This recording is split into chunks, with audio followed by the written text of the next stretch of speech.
Is this the biggest Carcassonne collection ever?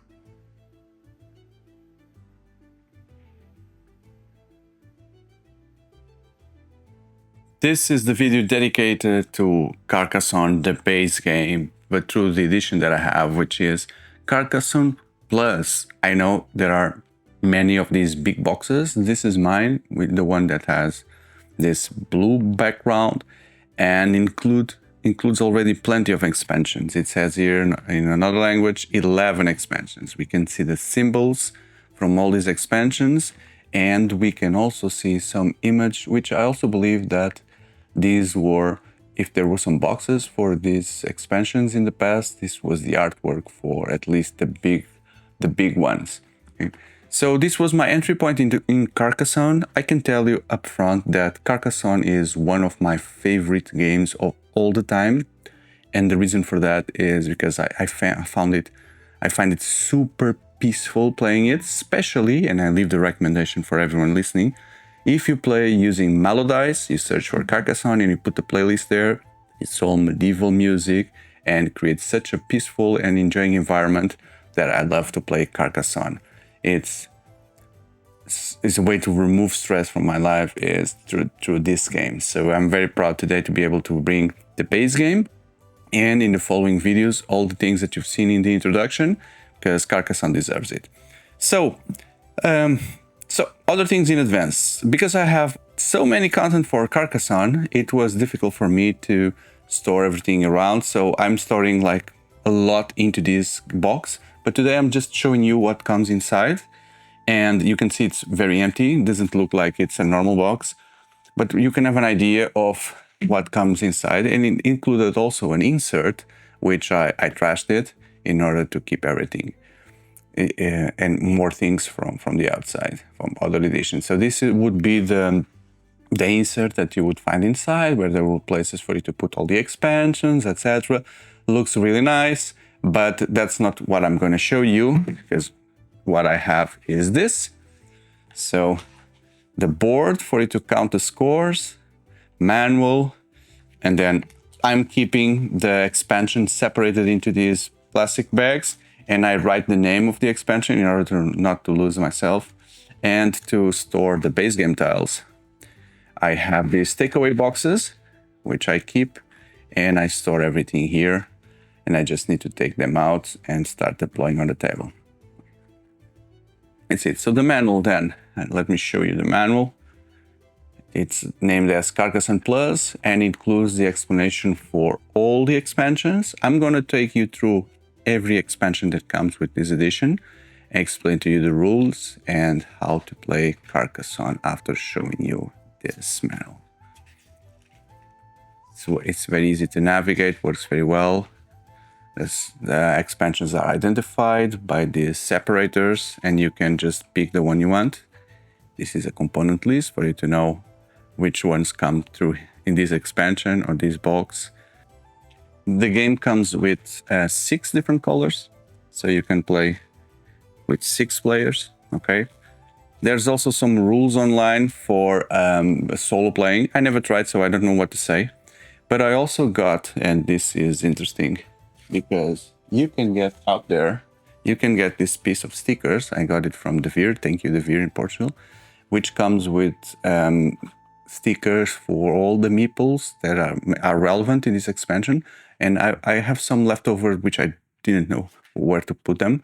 And so the meeples would look like this.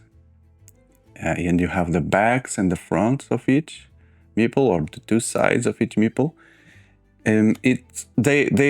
You can identify the colors. So people in yellow would be the yellow meeples, people dressed in black would be, or the dark would be the black ones, etc. And it also brings stickers to, and all of them are different. Brings stickers also to some of the expansion meeples, like the pigs and the big ones, the big meeples, etc. You'll see, oh, the leprechaun in green here. Yeah, all of them are different. So I could spend the whole video just showing you these meeples, but trust me, you won't find any. Oh, there's a pirate there. You won't find any duplicate meeple in everything. They're all different, and it makes it very cool when playing. But it's absolutely unnecessary. I really don't want to do a Carcassonne video without telling you how the game works. So I want to give you an overview of the rules if you are new to Carcassonne. So basically, there is on all the tiles you saw, yeah, one of them is different. It has a black back, so you see the difference.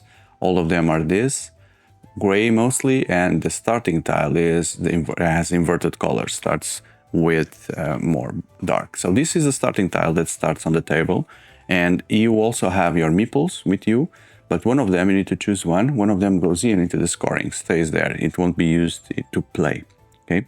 And you keep the other ones, which are all the meeples from your color. It doesn't change regarding the number of players. So then you have a pile of tiles. I'm just going to use here some example of tiles. And you take one, okay?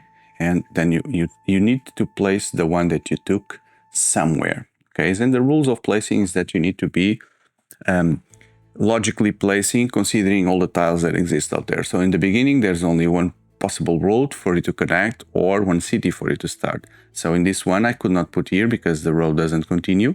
I could either put here and not do anything special, or for example, I could put here and I would close this city, okay? By closing the city means that I choose to put one of my meeples there, okay? And in doing so, I'm closing the city, so I'm scoring. I take the meeple out, I get it back, and then I get 2 points for each part of the city. So that would be 4 points for the blue player, and then the blue player goes forward, 4 points. Okay.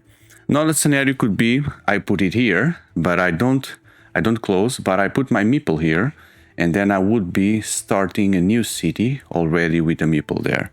So it means that later on, I or any other player could place it here, but I should be the one doing that because this city already has one meeple. So you cannot put another meeple from yourself or another player in a city or a road or a field where already there is a meeple from a player. Okay, so if I would green, I could not do this because in this city there is already a blue one. So the blue would be the ideal player to take this forward because it's adding more parts for the city, which means that later on, if someone continues to do this and then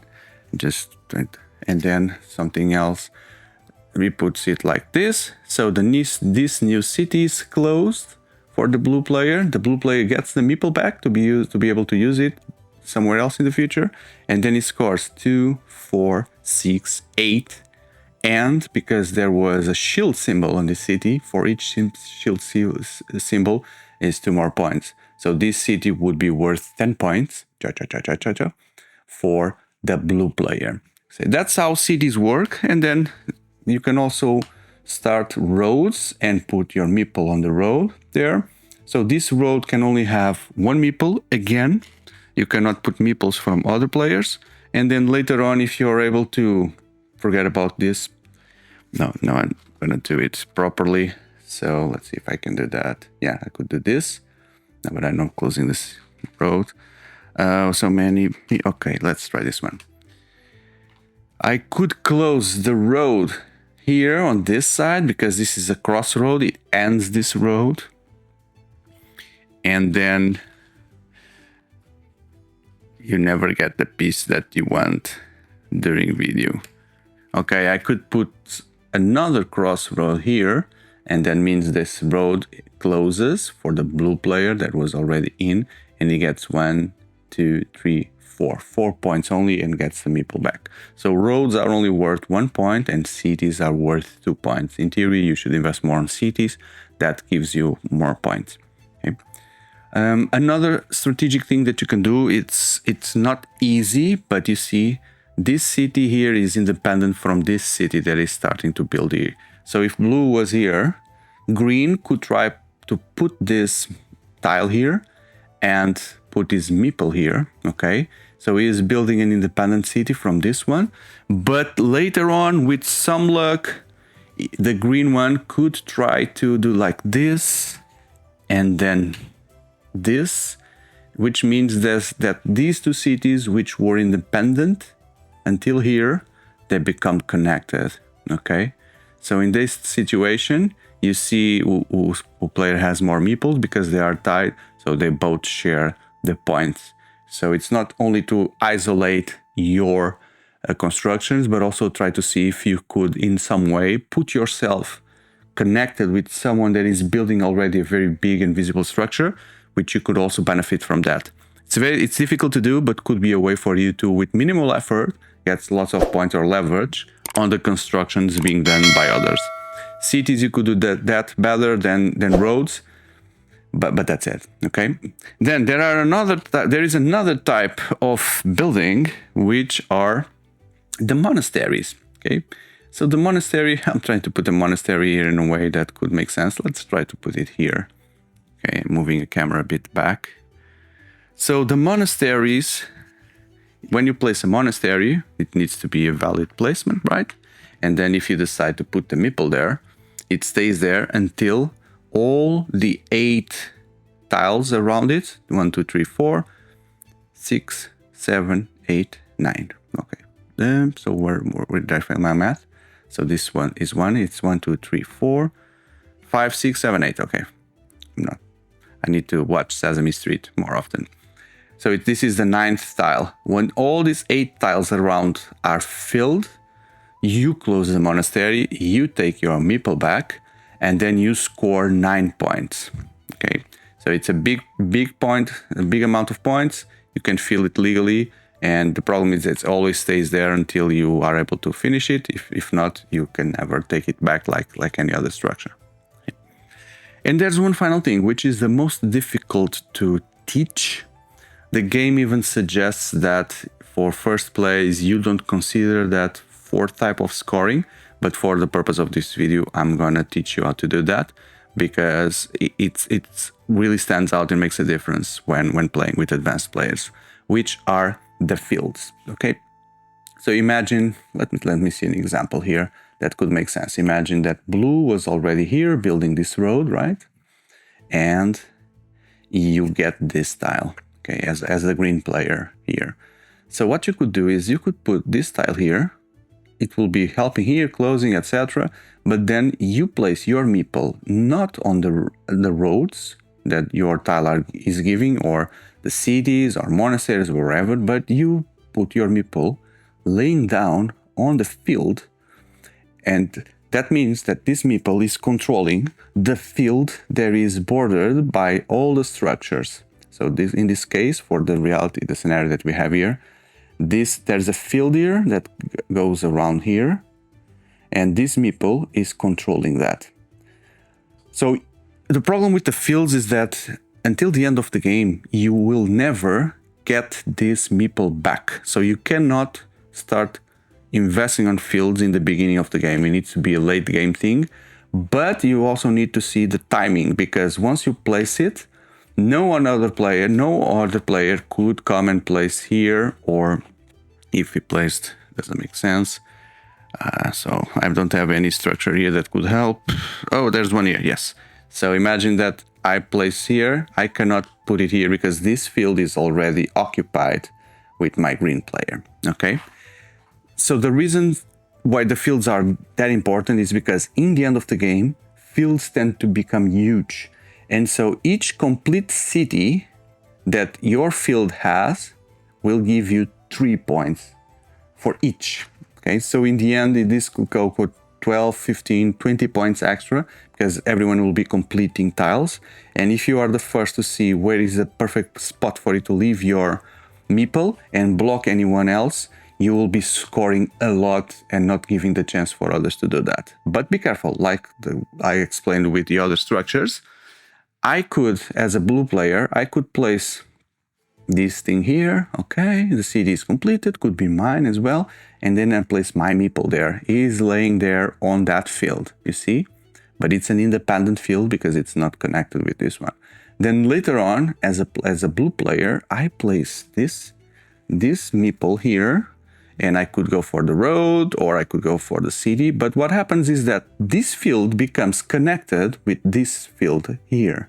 So now the field that goes from here around, it eventually goes there as well, has two meeples opposing themselves together, which means that both players will get these 3 points. So what blue did is it just reduced the advantage of green by placing himself also in the same field. So the green player cannot go that further because blue will also benefit from the points. So this is really, really important. Now I'm just going to show you all the expansions that come with the game. So bear with me. And once you go around the points, it just goes to 50, the base game. Then you get these tiles where it shows you that you've crossed the 50 or you crossed the 100. The first expansion mentioned in the rulebook is called the River. So the River doesn't change the game with new mechanics. It just changes the starting setup. Instead of you starting with the starting tile, the one that had a different color, you see this one here, instead of using this, all of the river tiles, they are black as the starting tile, because you will first of all create a river, and then the game starts being played with the river after being created. So the starting tile of the river is where the river starts. It's this tile, it goes to the table, and then you need to save it separately where the river ends in this lake. You keep this separate, and then players take randomly a tile from the river deck, and they start creating the river. They take one and they need to place it. There's no way for you to choose how to do it. You just take it and you place it logically to continue following up the river. So the river cannot go back. It needs to continue always down, because you could create like a loop. So it needs to continue down like a normal river, like this. And you see along the way, the river is creating on the side,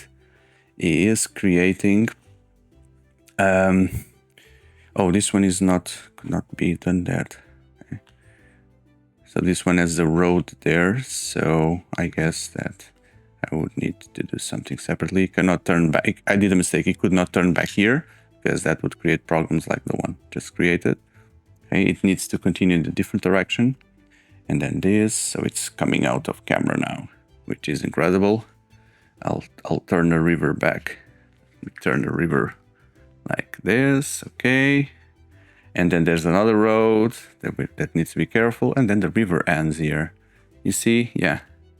So the river can go in different directions. Mine just went this direction. When you're placing your pieces, you can always immediately place your meeples as well to start. So for example, there's a monastery here that you could also put there, or there's a road that you could also put there, another road, and there are cities.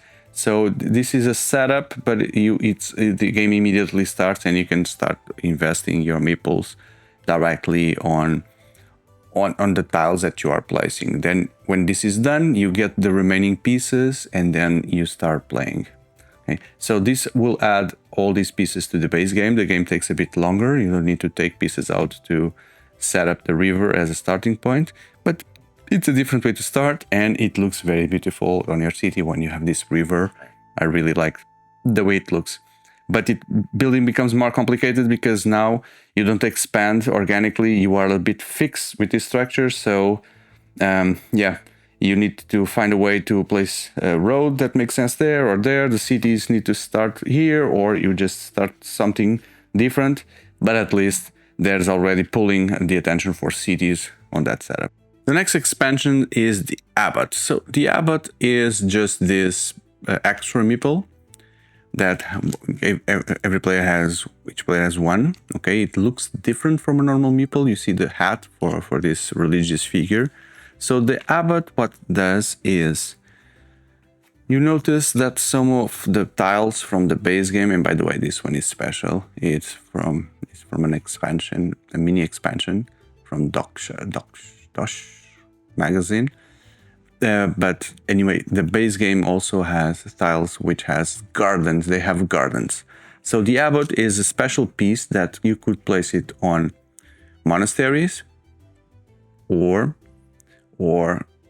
gardens.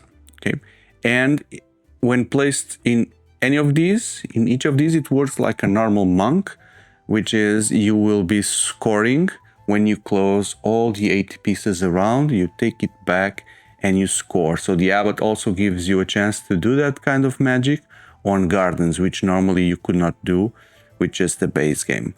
But there's another feature with the Abbot, which is when you place a tile, if you decide not to put a normal meeple anywhere, okay, then you can take back one of your Abbots to your hand, and then you score the intermediary score of the place that you took it back, which means that when picking it up, you can use it again later, but you will score the temporary immediate points, which is just the tiles that is around the monastery or the garden.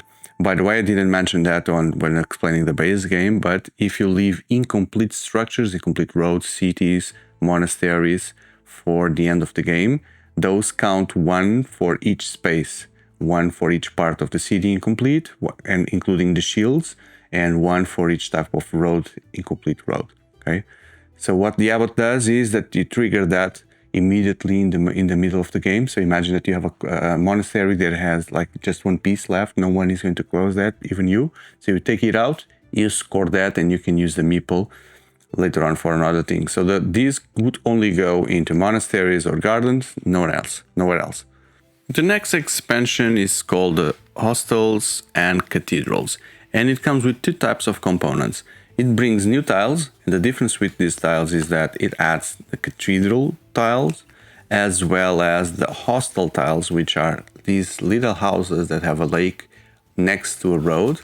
They always come with a road, you see, but there's also, you identify it by the meeple, the symbol there.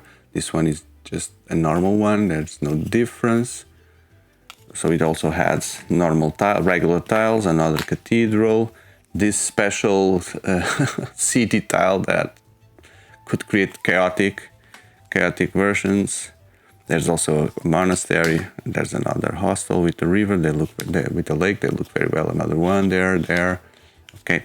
And what is the difference here? So, starting with the hostel. So when you build a road with an hostel, when you close the road, if the road that you close includes at least 1 hostel, and you just need 1 for the effect, 2, 3, like this, doesn't add up, that road, the tiles will count as 2 points instead of 1. Okay, so for a long road, it multiplies everything by 2, could be very powerful. And in a similar way, a cathedral, if you close a city that includes a cathedral somehow, and I'm not going to be able to close it, but just for you to understand, there's a city, there's a big cathedral in between, the tiles from the city will count 3 points instead of the regular 2, which includes the shield. Okay, so a cathedral, it's a big mass for you to work around the cathedral, but then it will be 3 points for each tile. Okay, so this expansion also brings these big meeples. They are called the major follower. I'm not sure exactly if this is the name in English, but I also have the stickers for them that comes with the sticker sheet that I shown you. These are bigger than the normal ones, just for you to see the difference. Okay, so if you're, it's like twice the size or something. So but when playing, you can if you are not taking attention, you can place them like a regular one. But be careful; these ones are much more powerful, in a way that if it counts as two meeples. So it's especially important for. Or you should use it to untie something. Imagine that you are closing a city with another player and he has a regular meeple, but you use this one to close a city.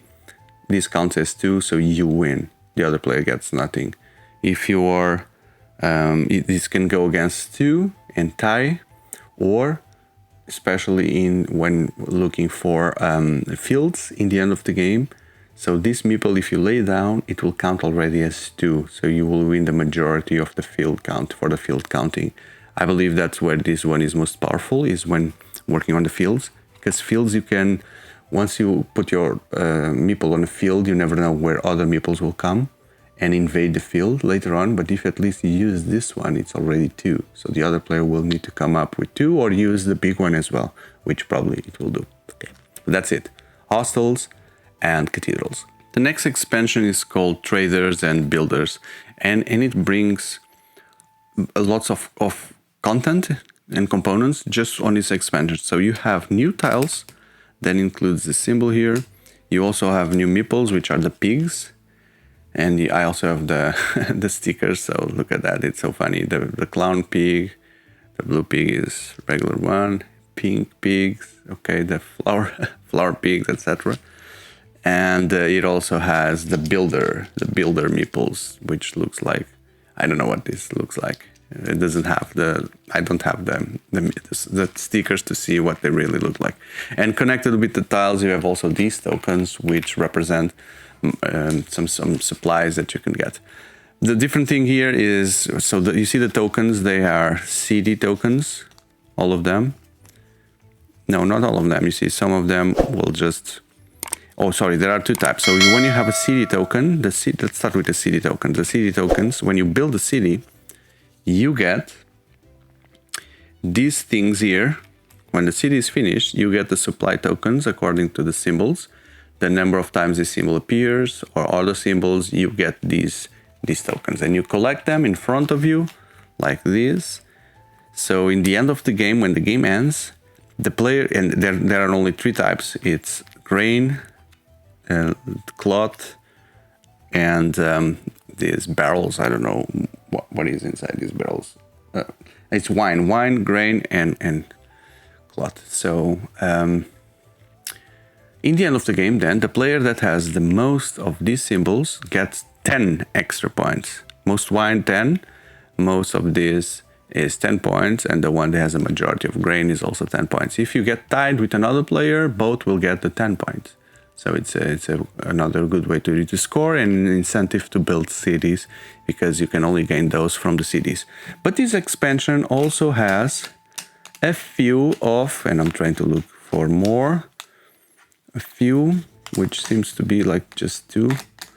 Yeah, just two of the bridges. So the bridges are, they are not a crossroad, so they don't end a road.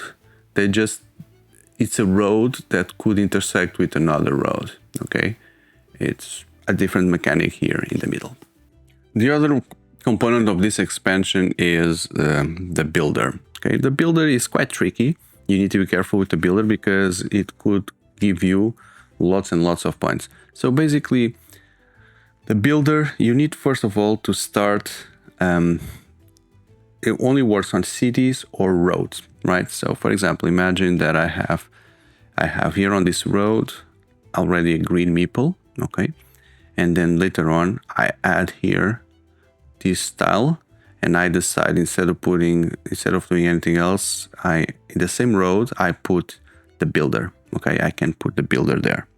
So the builder always needs to go on a structure where you already have a meeple, okay? This means that on this specific road, if you continue to put things like here, for example, okay, because I'm adding a structure here to where the builder is, I could play an additional turn, okay, after that, okay? But this turn could not be, imagine here, I could build another one, but if, for example, if I build here before, if I would build here, because I'm building on a road that there is a builder, then I could build somewhere else. But I would even here, but I would not trigger again the same effect because it's the road where the builder is. So it only activates once, okay?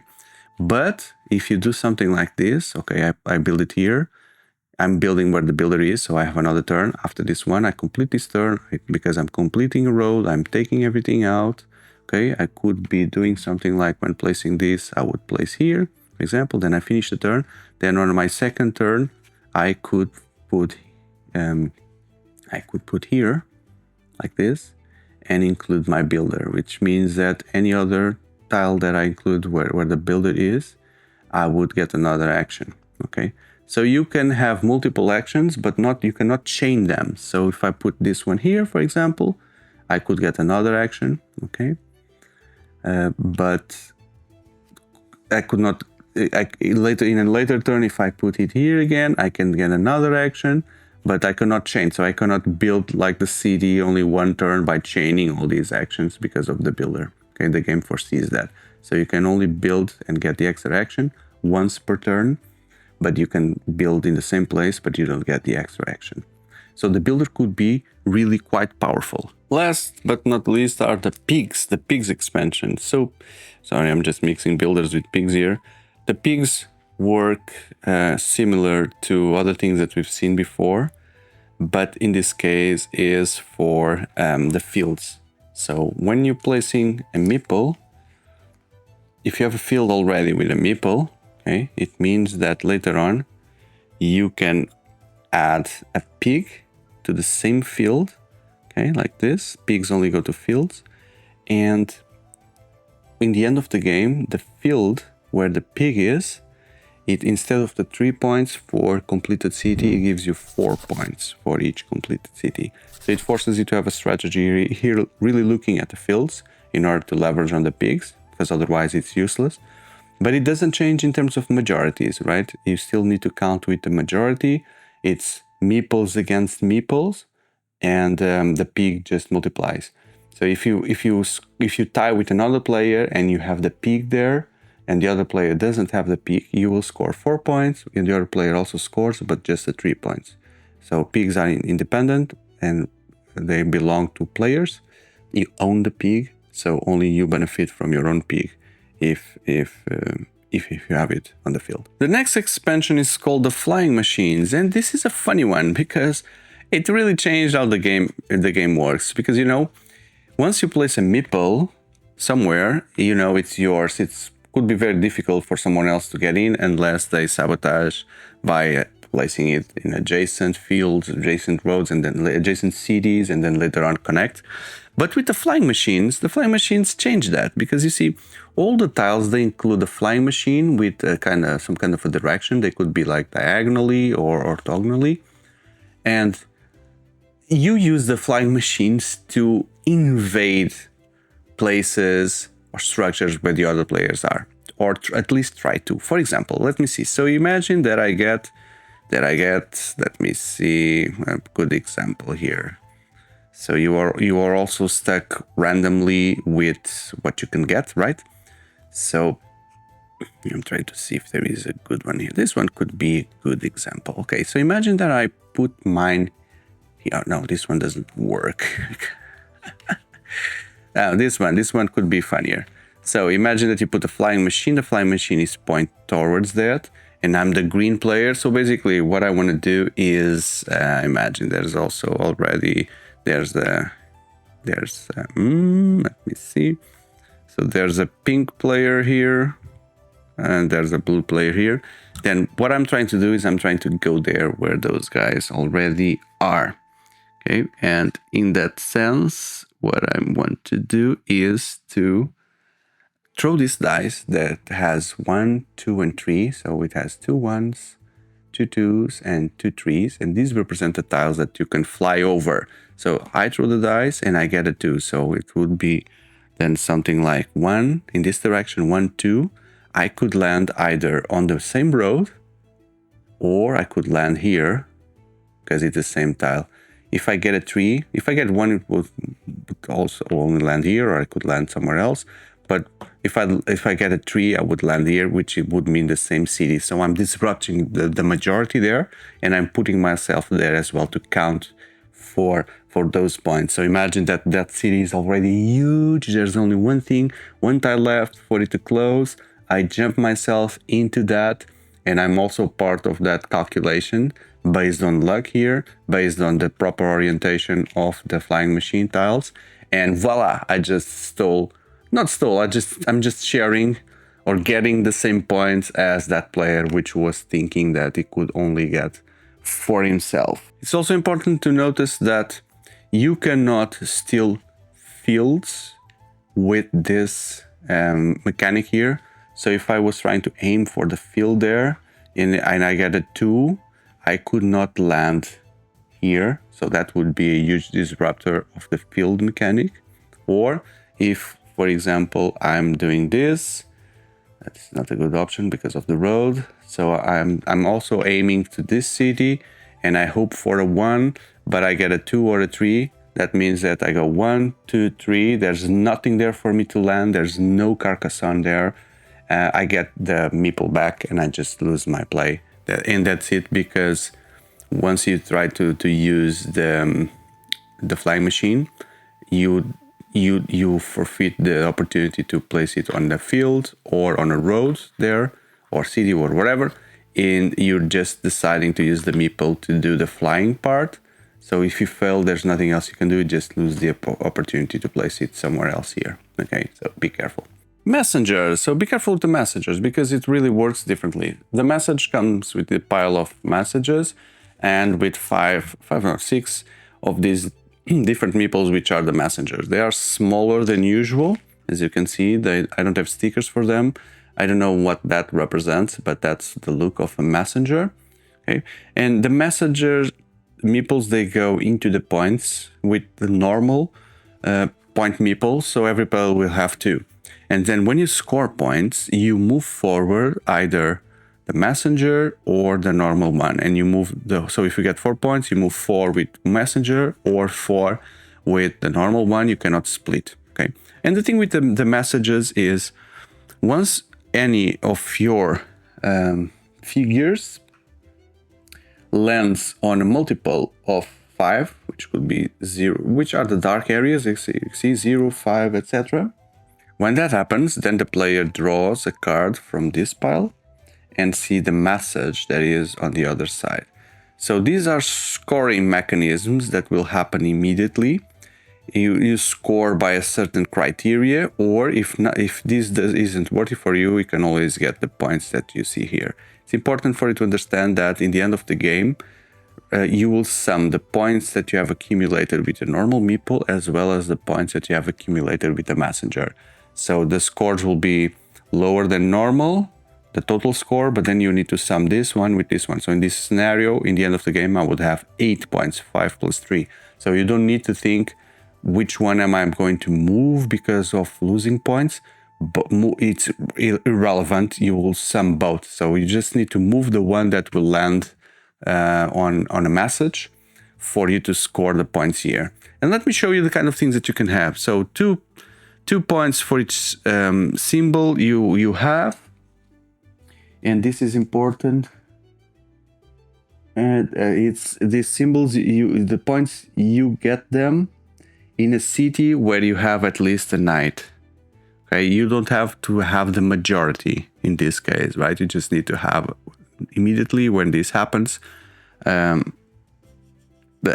place where there's a knight with a shield, and you get the victory points for each shield.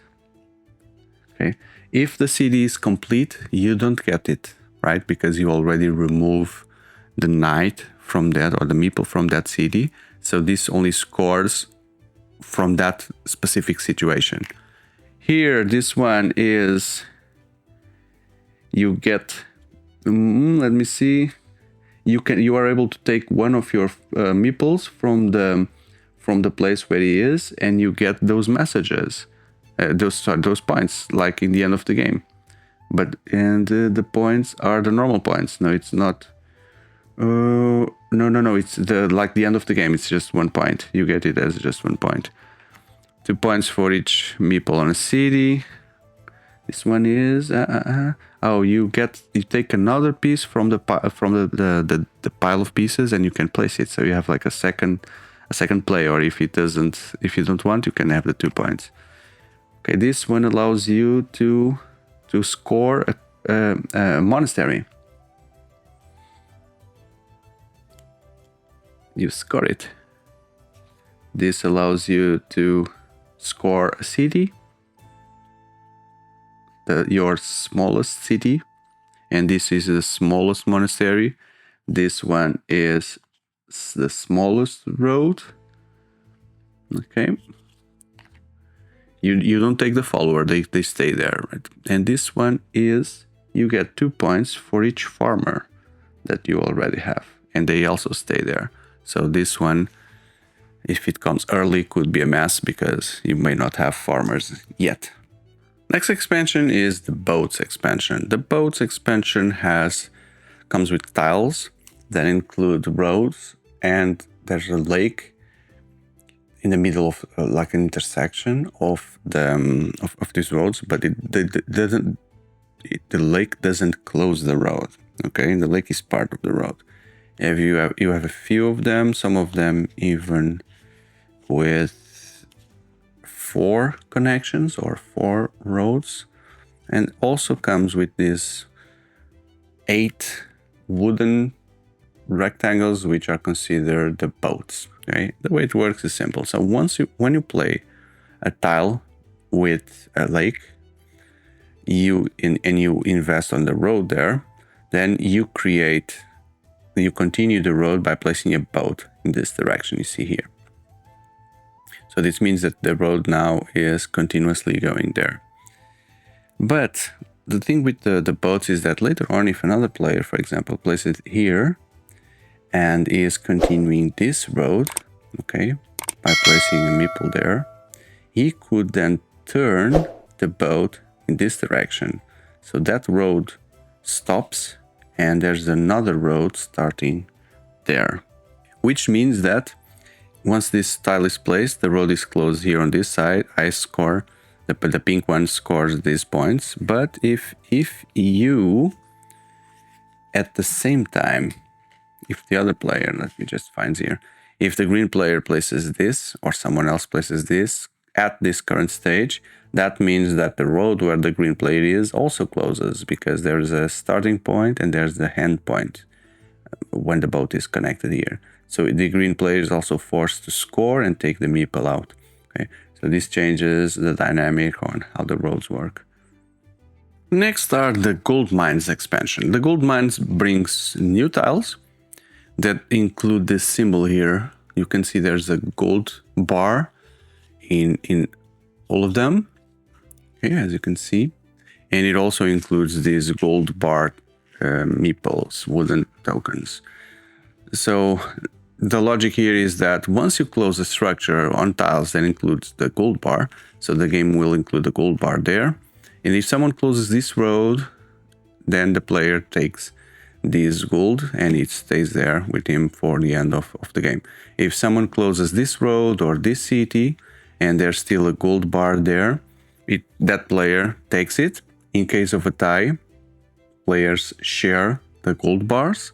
If there are more than one gold bar, then the first player takes one, the second player takes another one, and if it's just one gold bar or an odd number of gold bars, the active player is the one taking first, and the other players also with a similar majority, etc. Okay? And why do you need the gold bars? Basically, it's because in the end of the game, you count the gold bars that you got. If you got 1 to 3, it's just worth 1 point. 4 to 6, 2 points each.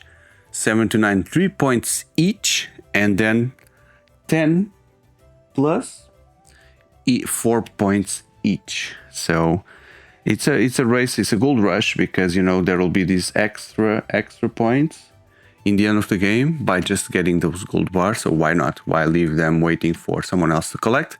You should rush yourself in order to get them. Okay. I see 1, 2, 3, 4, 5, 6, 7, 8 tiles. But for some reason, which is strange for me, you also get 4, 8, and all these remaining.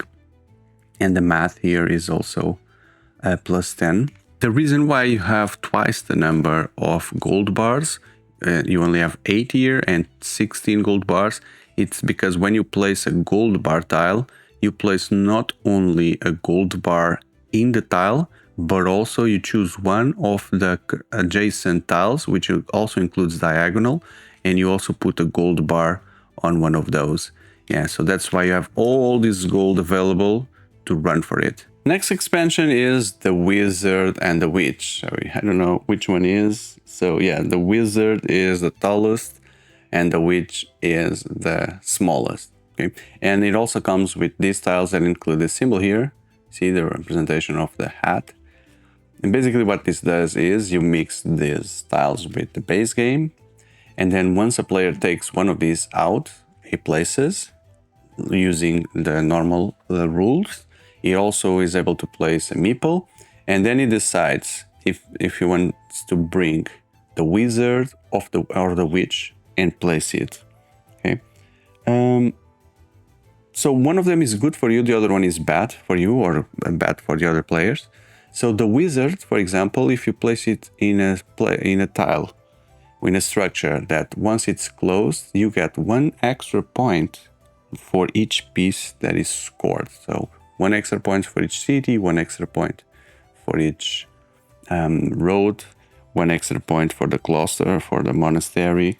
So it's a good thing for you to have it when you're planning to close something. Then the witch is the opposite, but even worse, which is when a structure is closed, if it has a witch, it will cut in half the points that the players obtained, rounded up. Okay, so you can use the witch to close something for the other players, and then you stick the witch there, and then everyone closes whatever has to close, and then the points are just cut in the middle.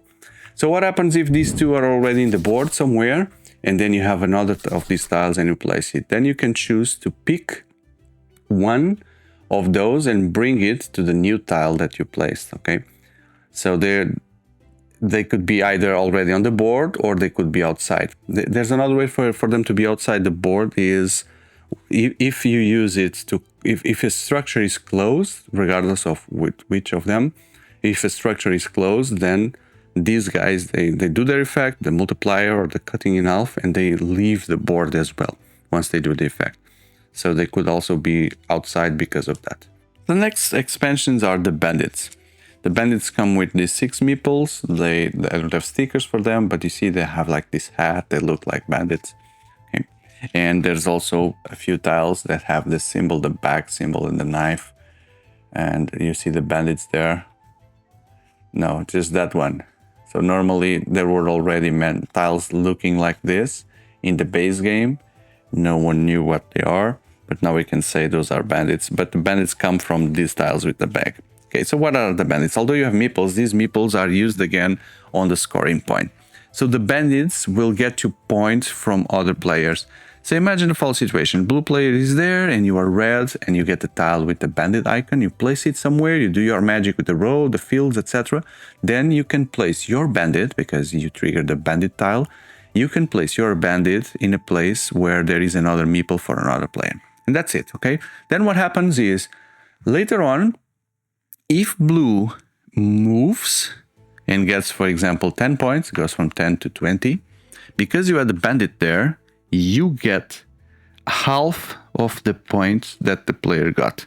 So you get 5 points for free. You don't steal the points, you just get half of that as well. So that's very good. It's extra points. The blue player doesn't care because it's not being stolen from him. And you also get your points, your 5 points in your meeple, which could be here and goes forward. Okay. So in the other scenario where, for example, imagine that you have your bandit in a place where there are 2 different players. Okay. And both of them advance because they close the city at the same time or something together. Okay, you choose which one you want to follow because one can just move 2 and the other can move more. So you choose the one that you want to take the points, the one that gets the most, right? And in another scenario, imagine that the blue has his bandit here, but blue scores something, and blue scores like 4 points, and I get half of it because my bandit is there, and I move 2 with my red normal meeple. This blue player will not get extra points because mine is moving, okay? So you cannot get extra points from extra points. It doesn't work that way. Once you move and get the points, then your bandit goes away. So you can need to place it again later on with another bandit tile. But if the game ends and your bandit is still there in the scoring board, you didn't remove, then it just gives you three final points for each bandit that is still on your on the board, right? And also you cannot steal your own points. So you cannot plan like, hey, I'm gonna do a huge city now, so let me put my bandit on my meeple. You get like 50 points or yourself, and your bandit gets half of that. Doesn't work that way. So your bandits need to be used on other players only. The last expansion module from the base game, from this Carcassonne Plus box, are the crop cycles. The crop cycles are just 6 tiles. 2 of them have shields, 2 of them are forks, 2 of them have this symbol, which it's an apple, something. The manual mentions it's an apple. Apple. Do you see apple here? Yeah, maybe that's, yeah. So then once you place these tiles, you need to decide first if all players, and this affects all players, will be able to add 1 meeple or remove one of the meeples they already have. So, and you as a first player, you have the choice, and then everyone is able to do that. So if you place this one and you choose A, everyone will be able to place a meeple from their reserve on a city that they already have another meeple. Okay, so it's not where they want, they need to have another meeple there. Or if you choose B, all players will be able to remove a knight from a city that they already have. This option is similar. So A is you'll be able to add worker on a field where you already have another worker, or you will be able to remove a farmer, worker farmer, from a field that you have some already. If you don't have, it just nothing happens. And the third option, you already know what it is, right? So it's the roads. So you'll be able to A, add another worker or meeple. Sorry, what's that? There's something there. Add another one on a road that you already own, or remove a worker from a road that you already own. Okay. This symbol, it's important to understand that this is also like a crossroad. This separates 2 roads or closest roads, so you cannot put a meeple here on top of this. So yeah, it's the same thing. So this is stopping roads, and even this one, this is at the end of a road, using the same logic. Yeah. So I'm just breathing deeply after all these expansions and this big video. I've been planning to do this for long, and I wanted to do all in just one video. And I hope that I've given the proper respect to Carcassonne for this edition by doing all that and that you've seen. I'm going to now also invest time and effort in bringing here all the other expansions that you saw in the introduction and the other standalone games, because I really think that Carcassonne deserves, and I also want to, the ones that were sealed, I now can play with them finally. But I hope that you enjoyed this video if you are a Carcassonne fan. So I'm building this playlist for Carcassonne content that you can see on the channel. Don't forget to hit that like button and consider subscribing. It's not only the Carcassonne, but if you're a fan, definitely you should be part of. But I have also playlists for many other board games out there, as well as for the major card games in the market. And I also have, if you like podcasts, I have a podcast called The Table Talks, where I'm interviewing people to get to know their profiles, their projects, their stories, while playing board games online with them. So I definitely think that you'll find interesting content in the channel to consider subscribing and to be part of this community. From the heart, thank you for enjoying this video until the end, and I hope to see you on all future Carcassonne content. Thank you. Goodbye.